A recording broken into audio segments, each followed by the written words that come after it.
they mentioned the UF campus. We had the mayor on, he kind of teased it, and then it came out. GC, you want to tell everybody like the whole UF campus thing, which I think is incredible? This is big. This is super big for Jacksonville. If you want to talk about the best way for your real estate portfolio to grow, it's so that median incomes rise in the places where your homes are or your buildings are. If you can attach yourself to something that is going to systematically and dramatically raise median incomes, that allows home prices to grow and rents to grow and allows people to still afford it. Mm-hmm. Well, the biggest change agent that wasn't here before that will be here is the University of Florida building a satellite campus, a graduate level satellite campus here, and it's going to be located in downtown Jacksonville. And it's going to be a graduate program for FinTech and AI powered FinTech and healthcare tech. Oh my, can you think of better jobs to bring to downtown? And now this becomes an incubator of talent. Yeah. And when you have an incubator of talent with the name of the University of Florida, which beyond Pablo's and mine and Sergio Pareto's undying love of the University of Florida, it's a world-class institution. Blue chip public institution in the United States. Like I've shared before in this show, I was heavily involved with economic development down in Miami for, it's really working for them down there, right? Like all the stuff that we did, I can say I'm very fortunate to have been a part of like this idea of building Silicon Beach down there. The one thing that they would have killed for the whole time that we put this conference together, the mayor has like given out his text to like people on Sand Hill Road to like recruit crypto bros. They've done everything possible. The one thing that they could never do that they would have killed for is to bring a blue chip university program to Miami because it just wasn't feasible, right? Like, no offense to University of Miami or FIU or like the great schools down there, they don't have the coffers of the University of Florida. The University of Florida is what's called a public Ivy League, right? Like Kelly said that and prior. This is not just coming from fanboys over here. It's a public Ivy League. It has the biggest AI supercomputer in the world. Yeah. And that AI supercomputer is going to power this AI, FinTech, and healthcare tech, two industries that are, economic cycle resistant. Yeah. The technology that empowers it based on the biggest catalyst black swan of things that are happening right now in the world, AI. And we're going to be the hub for that in downtown Jacksonville.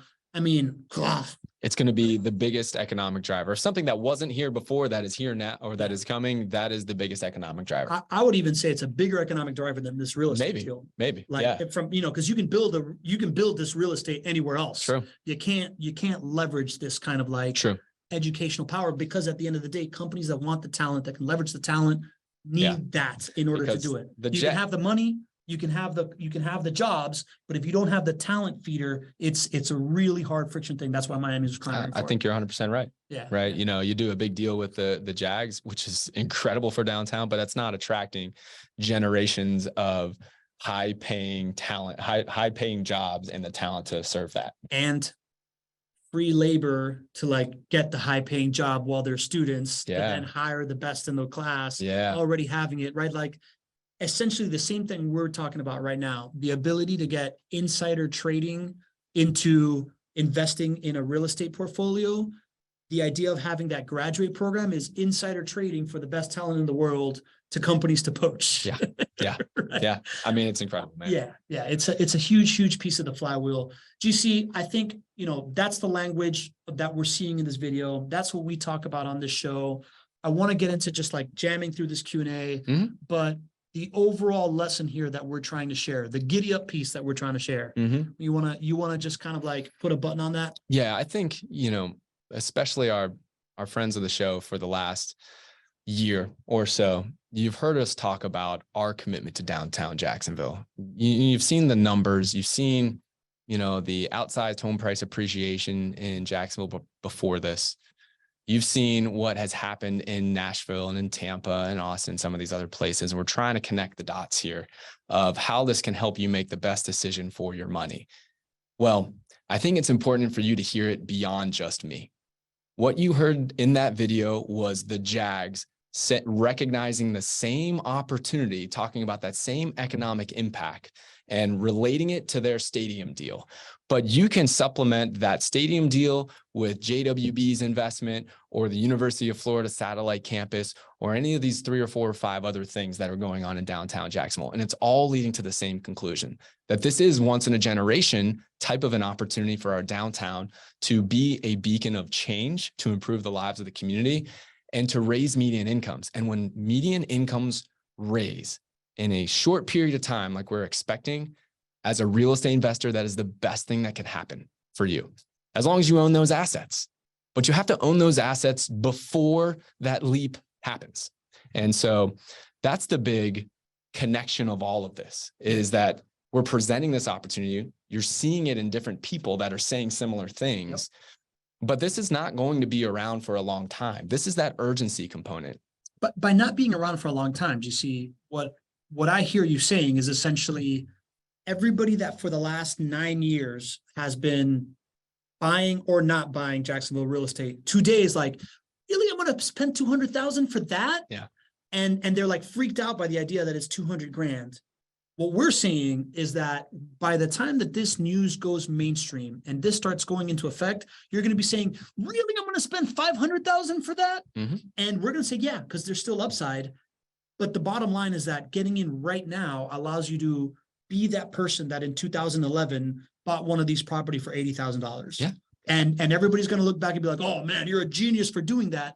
But that genius that did that in 2011 was like, ooh, I don't know. They faced a lot of scrutiny. They faced a lot of scrutiny. So that same scrutiny that you'd be facing right now, it's like, really, I'm going to spend 250 grand. I'm going to spend 300 grand for a house that, 5 years ago was worth 120, 180. Mm-hmm. That same feeling that person in 2011, 12, 13, 14 felt.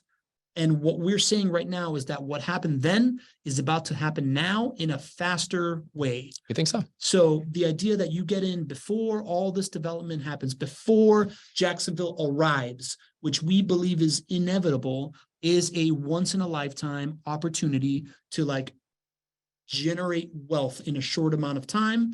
And it also happens to come with, you can go figure out your deal downtown and play in the billionaire game, like what I call sitting at the Bellagio table and playing at the $500 one-hand table.